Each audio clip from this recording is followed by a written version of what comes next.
Olá pessoas, começando mais um vídeo aqui no nosso canal Filosofando a Bíblia. E hoje eu queria falar sobre por que a gente tem dificuldade. Dificuldade é uma palavra até romântica, boa. Por que a gente às vezes tem raiva quando pessoas querem nos convencer sobre minorias, né? Por exemplo, LGBTs, indígenas, movimento negro, direitos aos animais e tantas outras, né? Quando o assunto minoria é conversado com a gente se incomoda e muitas vezes a gente fica com raiva mesmo, né? Vou dar um exemplo. A minha esposa quando fala, né? Ela nunca falou diretamente, né? Mas minha mulher é feminista.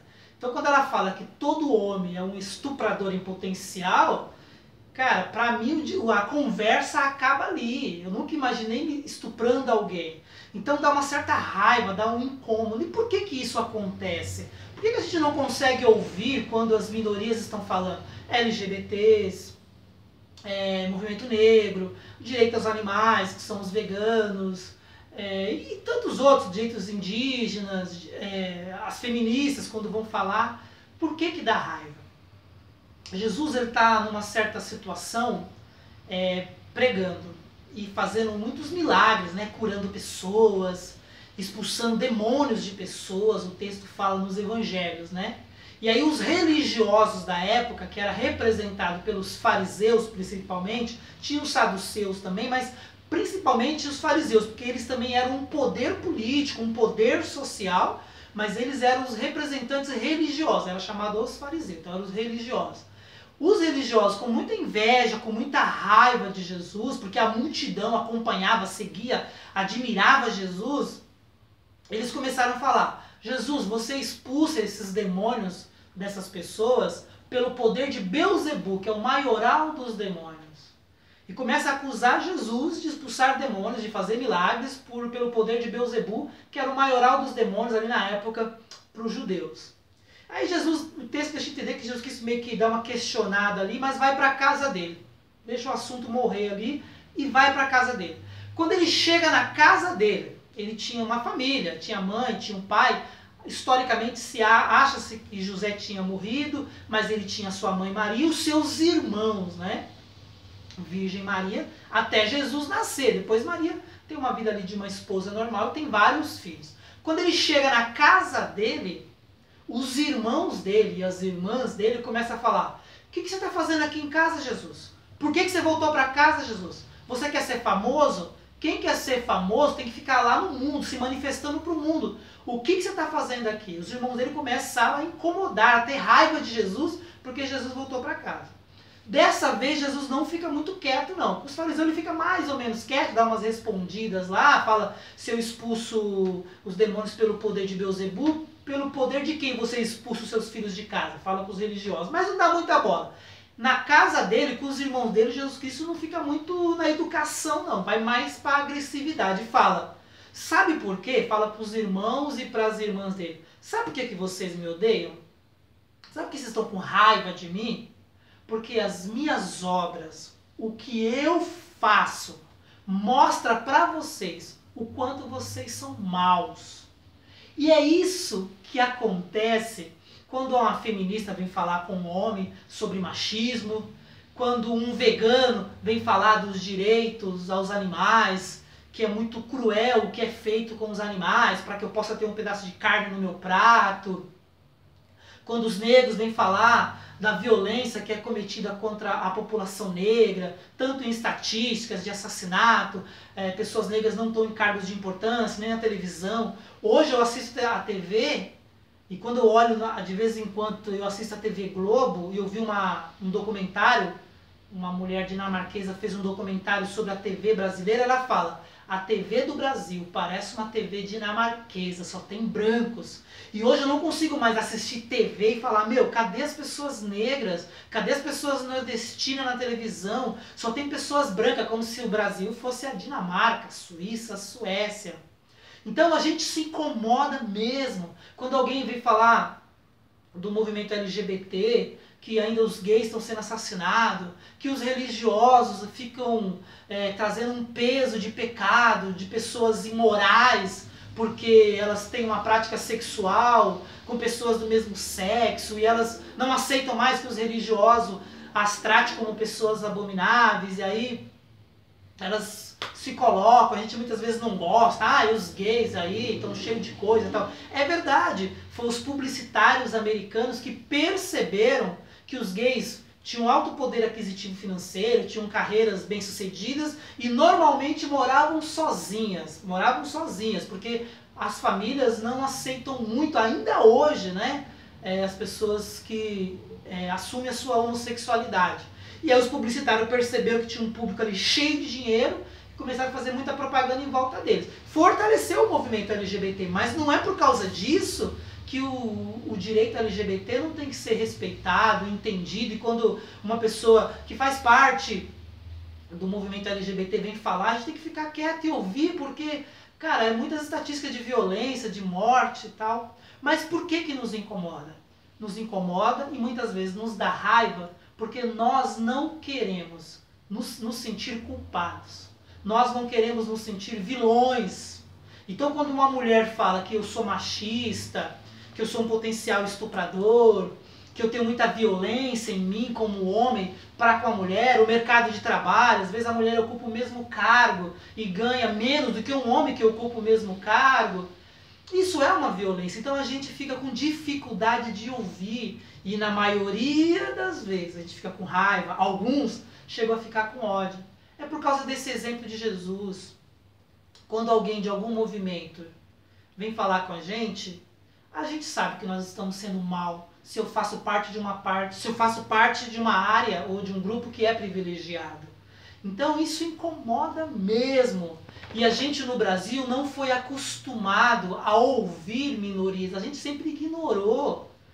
A primeira vez que eu fui ouvir de racismo foi de um amigo meu, tinha 9 anos. E ele era negro, eu adorava ele, o André. Ele era engraçadíssimo, um cara divertido. E ele fazia piadas sobre pessoas negras. Eu ficava olhando pra ele assim, eu não entendia. Eu achava ele um cara bonito, legal, engraçado. Ele saía com as meninas admiravam ele. Eu ficava pensando, meu Deus, por que ele tá falando mal de ser negro? Mas com certeza, na minha ignorância, na minha simplicidade de entendimento, eu não percebia o sofrimento que ele tinha por ser negro, o racismo que ele passava. Então era uma forma dele meio que brincar com aquilo que era o sofrimento, a dor dele, o sofrimento dele. Mas eu nem percebia. Não estou me colocando como branco aqui. Mas eu sempre falo, né? Moro na periferia. Na periferia eu sou branco. Eu nunca fui parado pela polícia aqui na periferia. Agora, se eu for um pouquinho ali para os Jardins, Alphaville, Ibirapuera, provavelmente a polícia vai me parar porque eu vou ficando mais negro dependendo do bairro que eu estou. Como eu moro na periferia, Itaquera, então aqui eu sou branco, né? Eu falo que é o branco social, né? Aqui socialmente a polícia me vê como branco. Se eu for para alguns bairros mais de classe alta, a minha pele vai escurecendo automaticamente. Não só a pele, mas a minha condição social de uma pessoa pobre. Então, o que eu acho interessante é a ideia de Jesus. Os religiosos falam, Jesus, você está expulsando demônio aí, você está curando enfermo, está com uma pregação muito bonita, mas quem está fazendo isso não é você mesmo, não é Deus. É o poder de Beelzebul, é um demônio superior que tem aqui, que manifesta em você. A família dele, ao invés de olhar para Jesus com admiração, se incomodava e falava, o que você está fazendo aqui em casa? Você não quer ser famoso, você não quer ser importante, vai se manifestar para o mundo. E Jesus Cristo fala, vocês me odeiam, vocês têm raiva de mim, porque as minhas obras, o que eu faço, mostra que vocês são maus. Eu sou vegano, eu não prego veganismo para ninguém. Eu comecei vegano há muito tempo atrás, radical. Aí não consegui, fiquei só vegetariano e comendo derivados de leite. Aí de um tempo para cá eu resolvi, pelo menos na alimentação, ser radicalmente vegano. Eu não falo nada, mas quando alguém percebe que você é vegano, a pessoa na hora já se preocupa com a sua falta de proteína. Mas e a proteína? Né? Mas carne de soja é horrível. Tem 1 ano e meio, 2 anos que eu não sei o que é comer carne de soja ou qualquer derivado de soja. Tal. Porque a gente se sente incomodado. Minha cachorra está aqui comigo, né? Ela fica me olhando aqui de lado e tal. Gente, qualquer pessoa, eu era criança, a minha mãe tinha uma granja, né, no bairro que eu morava lá em Guarulhos. A minha mãe ia comprar galinha, eu ia com ela. E eu tinha dó quando minha mãe matava a galinha. Minha mãe falava, sai daqui, moleque, porque a galinha demorava pra morrer. E eu vi, você vai achar que é absurdo. Eu olhando assim, minha mãe matando a galinha, aquele sangue descendo, e a galinha tentando fugir dali, né? Eu nunca vi uma galinha falando, ó, estou aqui como sacrifício vivo para agradar o paladar dessa família. Não, as galinhas tentam fugir, corre mesmo. E eu vi a galinha sem cabeça, saindo correndo e minha mãe atrás, desesperada, falando, sai daqui, moleque, sai daqui.